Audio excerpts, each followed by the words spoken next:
Yeah? Yeah. Okay, all right. Well, my number 6 is the Halo 5 Guardians beta on Xbox One.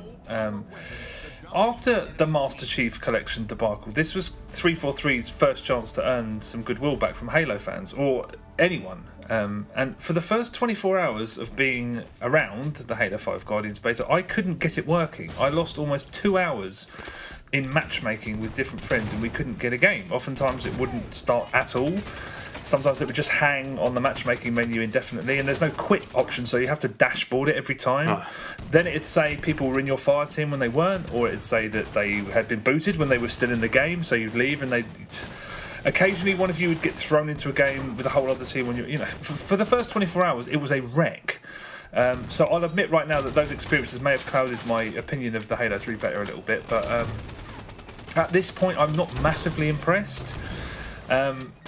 I mean, the most prevalent, or perhaps the only catchphrase whenever there's a discussion about the demise or the decline of an FPS series is, "Oh, they're trying to make it like Call of Duty," and that observation tends to be a bit on the lazy side. I know I said it about Battlefield 4 in the early days, and that was massively overstating the point, but the Halo 5 beta doesn't feel like Halo to me. I know some people have said that it feels to them like a genuine thoroughbred Halo game, but it really doesn't to me.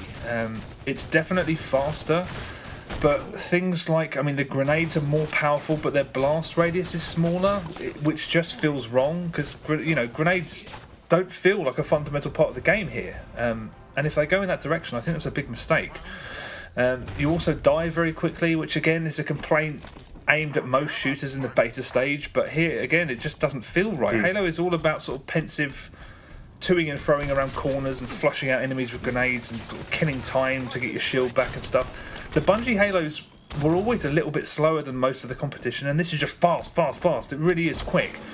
There's this new booster system that becomes second nature quite quickly, because you need to learn that, because it's sort of like your most valuable evasive maneuver. But unlike the sort of similar system in Advanced Warfare, your booster is much more powerful. It can send you much further. And it has a lengthier cooldown timer, so you can't really abuse it. And there is another system that I really liked, where if you look down your sights mid-jump, you kind of hover for like a few seconds. Okay. That's really effective, because it flummoxes enemies sometimes. When they come around a corner expecting you to be ground level when you're sort of floating. And it allows you to finish an enemy off if they're crouching somewhere, say so. There is a seriously impressive spectating system, and that's the real standout so far. You can click on a friend in the main menu and really quickly leap into their game, and it starts you at the beginning of that match, so you can watch the whole thing from any player's perspective from the beginning. But then you can fast forward, and I believe it sends you more or less up to date, so you can actually watch it happen live. I mean, it's so slick and so seamless. And this is a system that should be in all games. I've been wondering when there's some kind of spectate feature that's going to come along, and it's the most impressive aspect of the beta by far.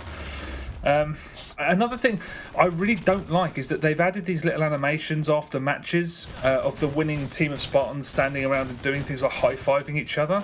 Right. And it doesn't feel right. It feels like the end of a match on GTA 5 or something. I mean, even if you hate the fact that the Halo universe is so completely bereft of humour and so completely dead serious, you have to admit that it's part of Halo's DNA. So seeing these sort of frat house, you're just like, what? It doesn't feel like Halo. I mean, maybe that's just me, but I just thought it was really wrong. But look, it's not bad. It's actually pretty good. It's just, must it really be so similar to so many other things? Halo is different. It always has been, and who knows about the final game, obviously, but this at the moment is a decent amalgam of some games that I already own.